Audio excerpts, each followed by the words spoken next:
So I really got a good start in this race. It went really smoothly, pedal to foot, quick, got out, got right out in front. I didn't have to do much fighting for position. Got right out there in front of the big group, and I was able to move up, you know, somewhat to the front, not the top 5 positioning, but I was able to get out front where I wasn't involved in any bottlenecking when we got into the woods.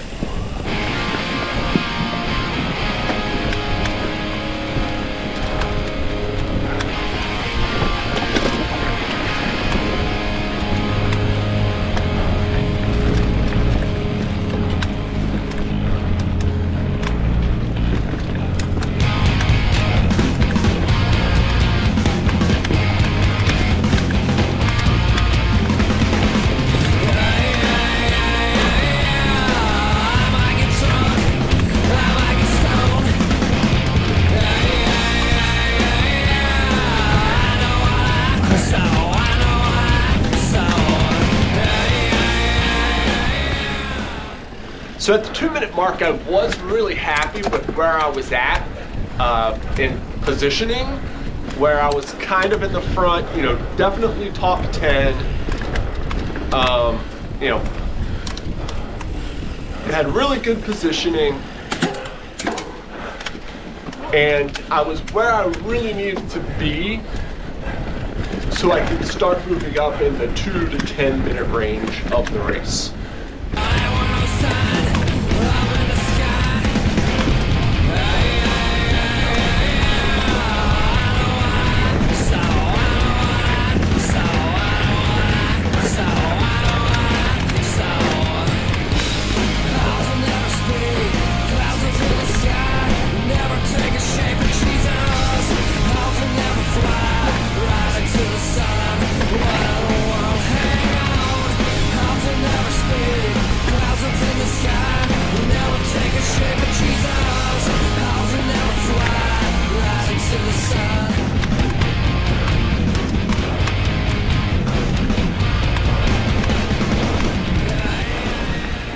You know, going to, you know, between the 2 and 10 minutes, the course was super tight and the pace was so high that I was really struggling finding places where I could start moving my way up, because number one, what I wanted to do during this race is I really wanted to move up and be aggressive.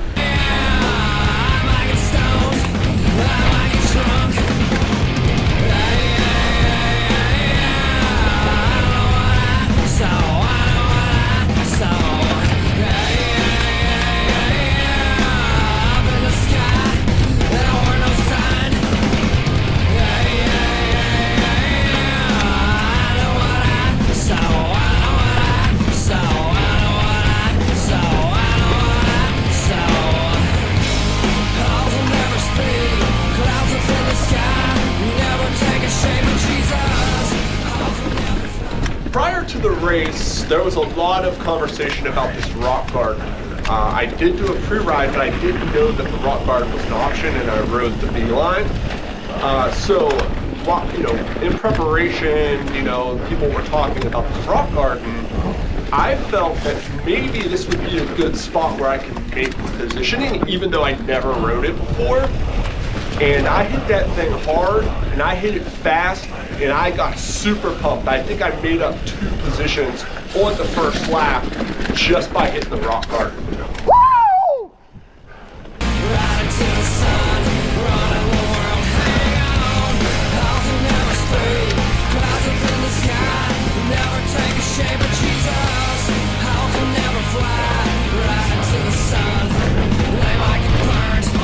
So at this point, my adrenaline was pumping through the roof, and I was like, I'm going to just keep moving forward and keep moving forward. I passed 2 people on the rock garden, and then I started, you know, making my way forward, and I ended up passing 4 people with the rock garden and immediately afterwards.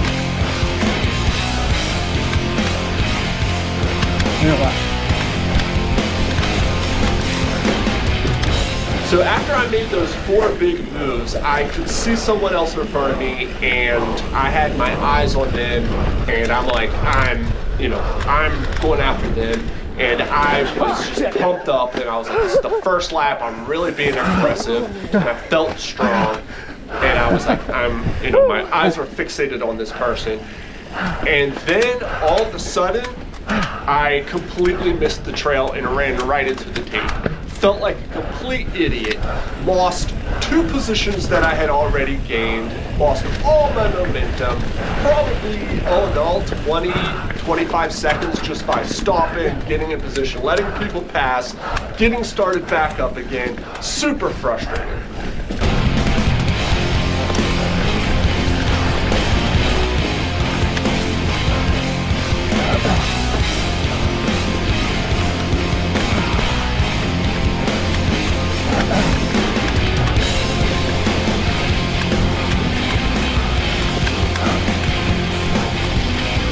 So at the 10-minute mark, I was moving up, and I had moved up. But I went 2 steps forward, 2 steps back, and, I was really having to put forth another effort to get back to gain what I had lost.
I was still feeling really strong, but I had already put like 3 really big efforts to move up, which, you know, you really want one of those in the first 10 minutes.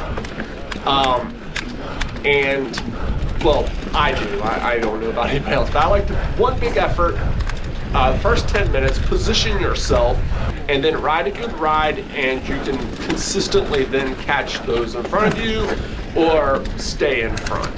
That's, you know, like my thought process in my fitness level. But I had put like 3 big efforts, and I was riding this race almost like it was the short track at that high pace.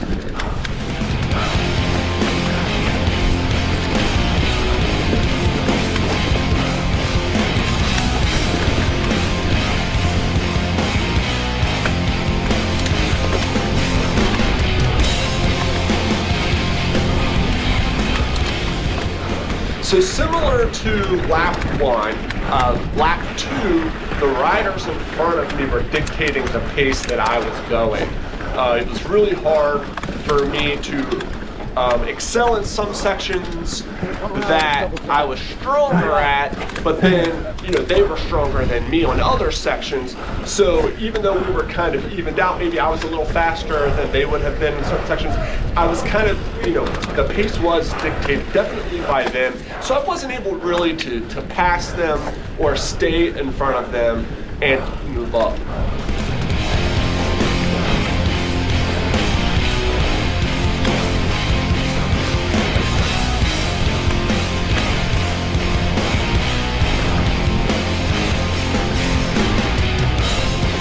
But it did. Lap 2 was playing out almost exactly like lap 1.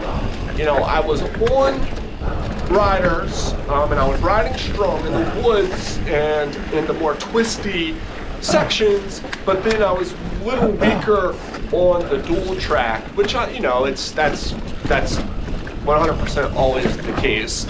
But I knew I was staying on these riders, and I was like, I'm going to get him in the rock section.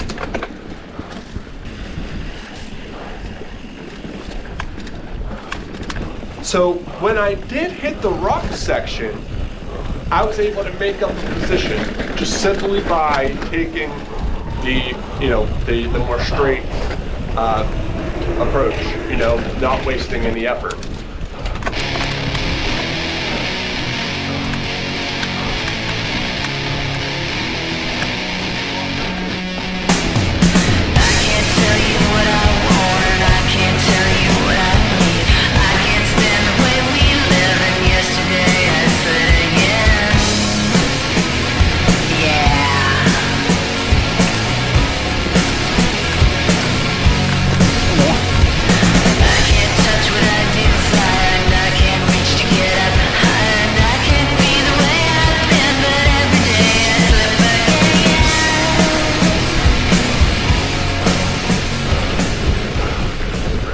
So after I made that position up, I definitely made sure that I didn't miss that turn on lap 2.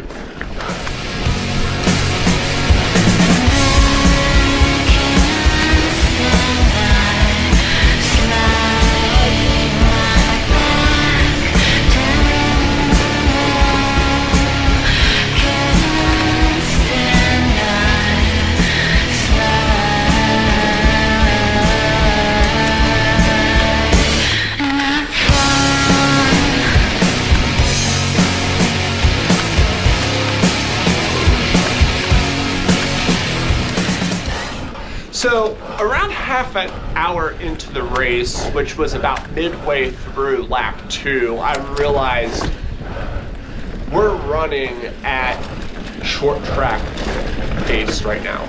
You know, with our short tracks, I think we typically do like 32 minutes. I think it's 25 minutes. But then if you use the last lap, if you go around, you know, you still have, or under 25 minutes, you still go another lap, which typically is more than 25 minutes. And we were running at that short track pace, and I was like, I need to dial it back a little bit.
So towards the end of lap 2, like very late in lap 2, I really decided that I was going to pull back a little bit and not, not race aggressively, as in constantly battling for position, like pass somebody, get past, pass somebody, get past. That's how it was working out. So I decided to lay back a little bit, kind of collect myself, run at a good pace, but not at that red line at where I was running.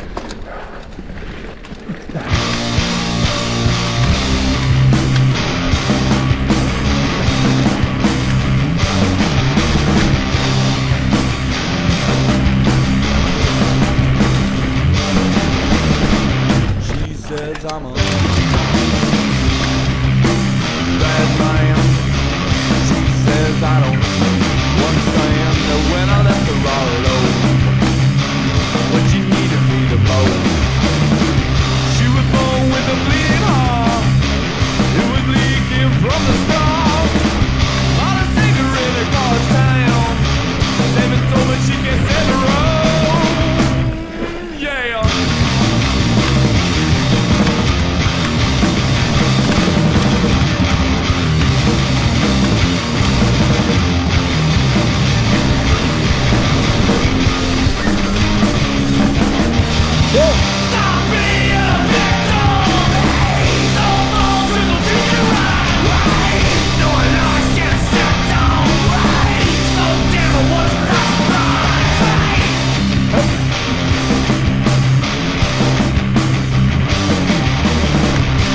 So lap 3 was about conservation. I wanted to run at a really good pace, but I also didn't want to redline like I was for lap 1 and 2. I wanted to keep the riders that were in front of me within my sights, but also kind of regroup, take some gels. I wasn't hydrating well. I wasn't taking gels as much as I should have been, just because the pace was so high and there was nowhere, as soon as I'd take a drink, somebody would pass me. So it was, constant battle.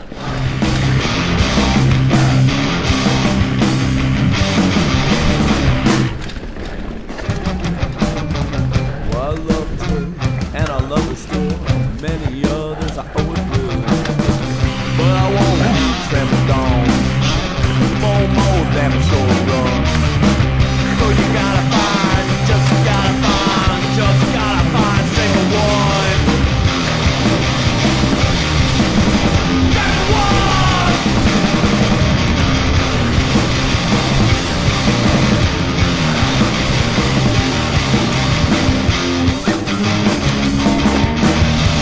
Stop being a victim! Don't fall to the treat you right! No one lies gets stepped on right! So damn what's right? So since, I started conserving a little bit of energy for lap 4, people did start to kind of catch up to me. It was a little bit frustrating, but I knew it was necessary for conservation. Stop being a victim! Don't fall to the treat you right! No one lies gets stepped on right! So damn what's right?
a little bit of a gap, not a huge gap between me and the riders in front.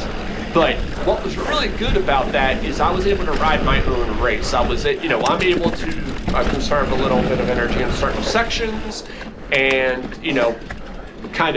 I was able to go fast on my own terms without wasting energy, which was great, because I wasn't the rider in front of me wasn't dictating my pace. So in certain sections I was able to bomb through them a lot faster than I would have if I had a rider in front of me.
enthusiasm gone. What's that? First lap enthusiasm gone. Yeah. When lap 4 came around, I really wanted to put it on. I was like, I conserved my energy in lap 3. I'm feeling great now, gelled up, hydrated. I'm gonna put it on. And a rider that had caught me on lap 3, who was riding with me, he passed me and he said something, like, oh man, I'm tired. But then he just put the hammer on, and I was like, oh, I'm getting on that guy's wheel. So I got on his wheel, and we just plowed through the woods together. And I stuck with him for a while, and then the story of the day, the rock garden. We're all ready for tonight. How about you?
I hit the rock garden, we passed him. So every time I hit the rock garden on every lap, I passed at least one person. It was awesome.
So when I caught the rider that I was shooting for, I wasn't in super great fitness because I put another big effort in, but I was feeling fast, but I knew that I couldn't get in a shootout with him. So I really wanted to get in front of him. So I kept kind of putting pressure on him, and then I was able to pass him.